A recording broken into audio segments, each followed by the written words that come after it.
Welcome back. You are listening to the home of forbidden romances. Prepare yourself, because tonight's story will leave you breathless. The contract hit the mahogany desk with the heavy, final thud of a guillotine blade, and the man standing behind it looked less like a CEO and more like a predator deciding which limb to tear off first. "You don't get to leave," Lord Vance said, his voice a low rumble that vibrated through the floorboards, straight up through the soles of my cheap sneakers. "You walked into the lion's den, Julian. You soothed the cub. You spread your scent all over my territory. And now you think you can just collect a paycheck and walk out the door." Lightning fractured the sky outside the floor-to-ceiling windows of the penthouse, illuminating the sharp, aristocratic angles of his face, the cruel set of his jaw, the eyes that burned with a cold, blue fire. He rounded the desk, moving with a fluid, lethal grace that made every instinct in my body scream run. But I couldn't move.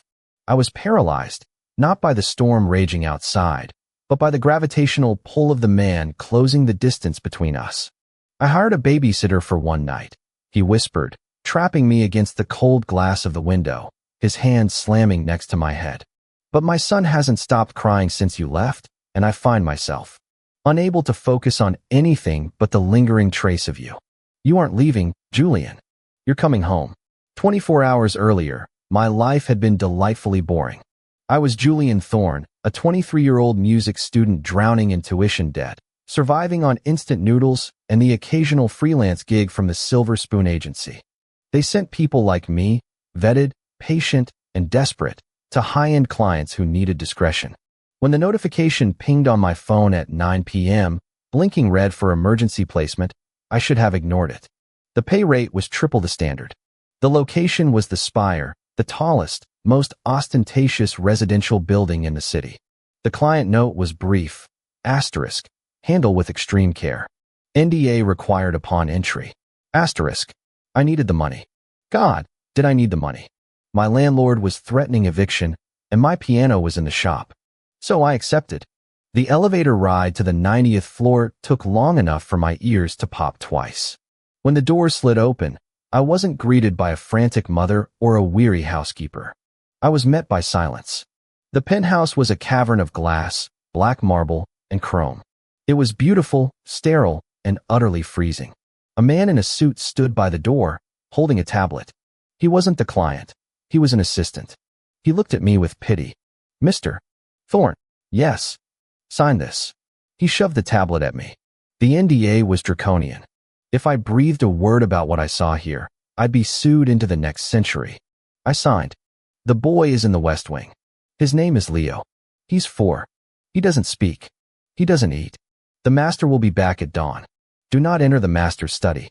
Do not disturb the master if he returns early. Good luck." And then he left. Just like that. I walked through the sprawling apartment, the sound of my footsteps swallowed by the oppressive quiet. It felt less like a home and more like a mausoleum. I found the nursery, if you could call it that, at the end of a long hall. It was larger than my entire apartment, filled with expensive, untouched toys. In the corner, curled up beneath a massive window that looked out over the rain-slicked city, was a small lump under a gray blanket. "Leo," I whispered. The lump trembled.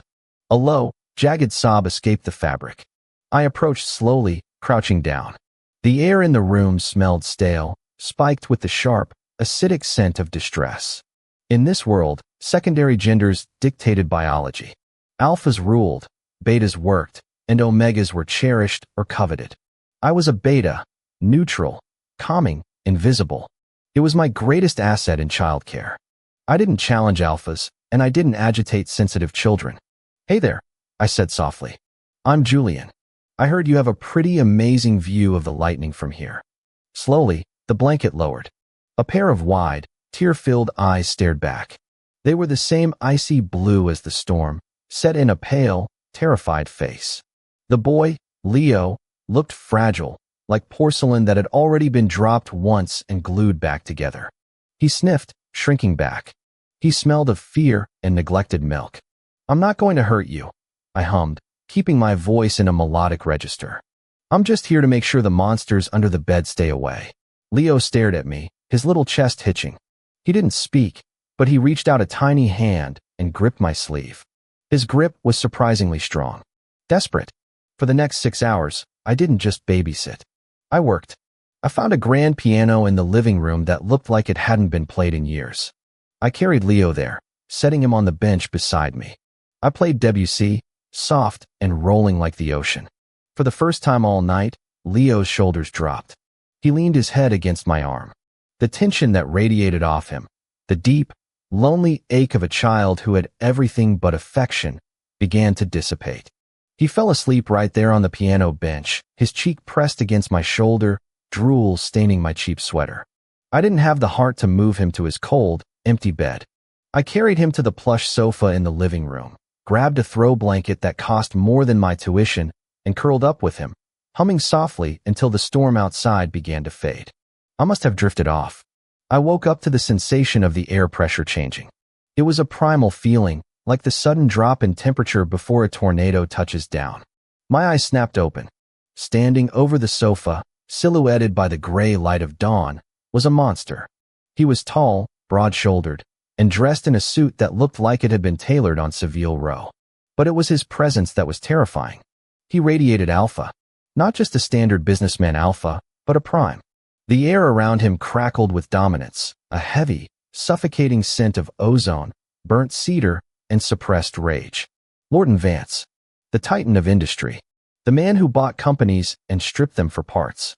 And he was glaring at me like I was a cockroach on his velvet sofa. "What?" he snarled, his voice a low weapon. "Are you doing with my son?" I scrambled to sit up, my heart hammering against my ribs. I tried to disentangle myself from Leo without waking him, but the boy whined and clung tighter to my shirt. "Sir, the agency sent me.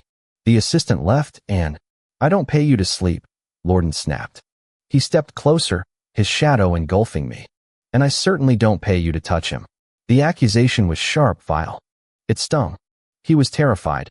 I shot back, forgetting my place. He was crying, and he wouldn't sleep in his room because it feels like a museum exhibit, not a bedroom. He fell asleep listening to the piano. I wasn't going to wake him up just to satisfy your schedule. The silence that followed was deafening. Lorden blinked. It was likely the first time in a decade anyone had spoken to him with anything other than trembling reverence. His eyes narrowed, scanning me. He inhaled deeply, his nostrils flaring. I froze. He was scenting me. An intimate, invasive act. "You're a beta," he murmured, sounding almost disappointed. "You smell plain vanilla and rainwater. And you smell like a forest fire," I retorted, standing up and smoothing my rumpled clothes. "If you're done insulting me, my shift ended 10 minutes ago. I'd like to go home." Lorden looked at Leo, still sleeping soundly on the couch. A flicker of something unreadable passed through his icy gaze. Pain? Regret? It was gone instantly, replaced by the steel mask. "Leave," he dismissed, turning his back to pour a glass of whiskey. "At 6 a.m. My assistant will process your payment. Don't come back." I grabbed my bag and fled. My hands didn't stop shaking until I was 3 blocks away, safe on the subway. I thought that was the end of it. I told myself I was lucky to escape with my dignity intact. I was wrong. 3 days later, I was fired from the agency. No explanation, just a severance check and a permanent ban. 2 days after that, my landlord told me the building had been bought and I had 24 hours to vacate. My life was systematically dismantled in less than a week. It was surgical. It was precise. It was Vance. I stormed into Vance Industries headquarters with nothing but the clothes on my back and a fury that burned hot enough to rival any alpha. I bullied my way past security. Don't ask me how. Adrenaline is a hell of a drug, and slammed into the elevator. When I burst into his office on the top floor, he was waiting for me. He didn't look surprised. He looked satisfied. That brought us to the window. The lightning. The trap. "You ruined my life." I seethed, my back against the cold glass, Lorden's massive frame boxing me in. "You got me fired. You bought my building. Why?" "Because I let your son sleep on a couch." "Because he hasn't spoken since you left," Lorden corrected, his voice dropping an octave. He leaned in, his face inches from mine. "Because he stopped eating again. Because he throws things at the nannies I hire and screams your name. Asterisk Julian. Julian. Julian, asterisk. He said my name like it was a curse. Or a prayer. That's not my problem." I choked out, though the image of the lonely little boy twisted a knife in my gut. It became your problem when you made him feel safe, Lorden growled. I am a powerful man, Julian. I can buy governments. I can crush rivals. But I cannot make my son stop crying. I cannot make him look at me without fear.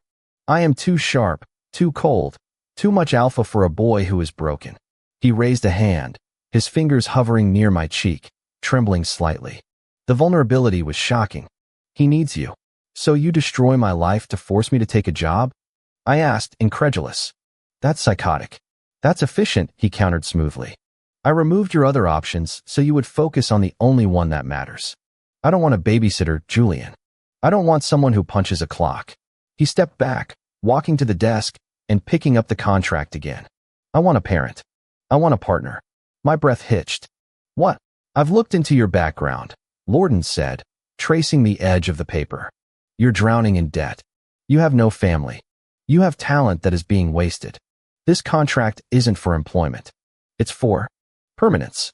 He held it out. Live here. Be his guardian. Name your price. Pay off your debts. Have the grand piano. The only condition is that you belong to the House of Vance. To Leo. He paused, his blue eyes darkening, the predator resurfacing. And eventually, to me. The air in the room grew heavy, charged with a sexual tension that had been simmering beneath the anger. To you, I whispered. I thought I was just plain vanilla. Lorden smirked, a dangerous, crooked thing that made my knees weak. Vanilla is a flavor that pairs with everything, Julian.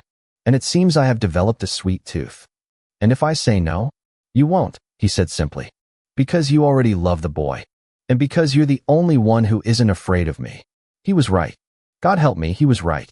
Despite the fear, despite the anger, there was a magnetic pull. A challenge. He was a beast in a glass castle, wounded and lashing out. And I was the only one stupid enough to walk into the cage.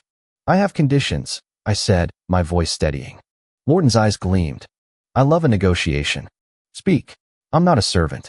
I'm not a concubine. If I stay, I have full authority over Leo's schedule. You don't override me. And you. I pointed a finger at his chest. You have to try. You have to learn how to be a father. I won't just be a buffer between you and him. I'm not here to hide your failures. Lorden looked at my finger against his silk tie, then up at my eyes. The ferocity in his gaze softened into something resembling respect. Agreed. And, I added, my heart pounding, you fix my apartment building. You give everyone their leases back. With a discount. He chuckled, a low, rumbling sound that did terrible things to my insides. Done. Is that all? For now. Then sign. I took the pen. My hand hovered over the paper.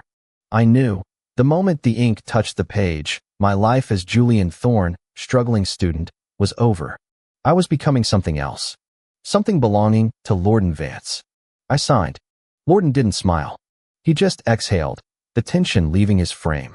He walked around the desk, took the pen from my hand, and tossed it aside.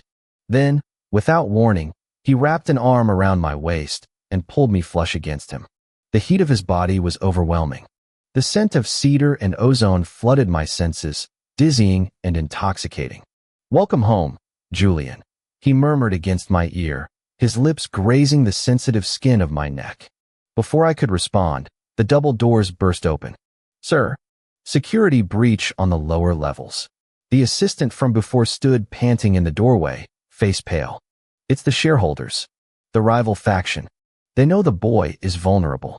Lorden's demeanor shifted instantly. The seducer vanished. The alpha returned. His arm tightened around me, protective and iron-hard. They think the boy is vulnerable, Lorden snarled, his eyes flashing with a terrifying violence. They are about to learn that the boy now has two protectors. He looked down at me, and for the first time, there was no coldness. Only a searing, possessive fire. Go to Leo, he commanded, pressing a heavy, black key card into my hand. Lock the west wing. If anyone who isn't me tries to enter, use the gun in the nightstand. Lorden, go, he roared, turning toward the door, rolling up his sleeves to reveal muscular forearms corded with veins. I need to remind these vultures why I sit at the top of the food chain. I ran. I ran through the marble halls, not out of fear for myself, but for the little boy who had held my hand in the storm. I reached the nursery just as the lights flickered and died, plunging the penthouse into emergency red. I burst in. Leo was sitting up in bed, eyes wide with terror. "Julian," a tiny, raspy voice whispered. He spoke. He actually spoke. I scooped him up, clutching him to my chest. "I've got you, Leo. I've got you." The sound of shattering glass echoed from the main foyer, followed by the sickening crunch of bone and a roar that sounded less like a man and more like a lion. Lorden was fighting. He was fighting for his empire, yes. But mostly, he was fighting for us. I huddled in the corner of the safe room, Leo's head tucked under my chin, listening to the violence of my new life unfold. Minutes stretched into hours. Silence fell. Then, heavy footsteps. The door handle turned. I gripped the gun Lorden had mentioned. Heavy, cold, alien in my pianist hands. I aimed it at the door. It swung open. Lorden stood there. His suit was torn, his knuckles split and bleeding, a bruise forming on his jaw. He looked magnificent. He looked terrifying. He saw the gun in my hand, and his eyes softened. He stepped over the threshold, closing the door and locking out the world. "It's done," he rasped. "They won't come back." He sank to his knees in front of us, disregarding the blood on his trousers. He looked at Leo, then at me. "Are you hurt?" "No," I breathed, lowering the weapon. "We're okay." Lorden let out a shuddering breath and rested his forehead against my knee, his hand reaching out to cover Leo's small foot. It was a gesture of absolute surrender. The cold alpha, the tyrant of the city, kneeling before his beta and his pup. I reached out, my fingers trembling, and threaded them through his sweat-dampened hair. He leaned into the touch, a low rumble vibrating in his chest. It wasn't a perfect family. It was forged in blackmail, sealed with a contract, and defended with blood. But as I looked at the two broken men before me, one small, one large, I knew one thing for certain. I wasn't going anywhere. And that is how the calm stream tamed the raging fire. If you enjoyed seeing Julian bring the alpha to his knees, destroy that like button. And tell me in the comments, would you sign a contract selling your freedom if it meant saving a child and taming a beast? I'll be reading your answers. Subscribe for the next chapter. Until then, prompt image. Prompt, masterpiece, best quality, high-res, 1.2. Korean manhwa style, semi-realistic, digital art. 2 men, BL, Yaoi, Man 1. Lorden, tall muscular alpha, sharp jawline. Intense blue eyes, slicked back dark hair, wearing torn expensive suit with blood on knuckles, kneeling on floor, look of exhausted devotion. Man 2. Julian, slim beta, soft features, messy brown hair, wearing oversized sweater, sitting on floor holding a small child, looking down at Man 1 with gentle shock. Child, small. Boy, burying face in Man 2's chest. Background is dark panic room with red emergency lighting, dramatic shadows, emotional atmosphere, cinematic composition, intricate details.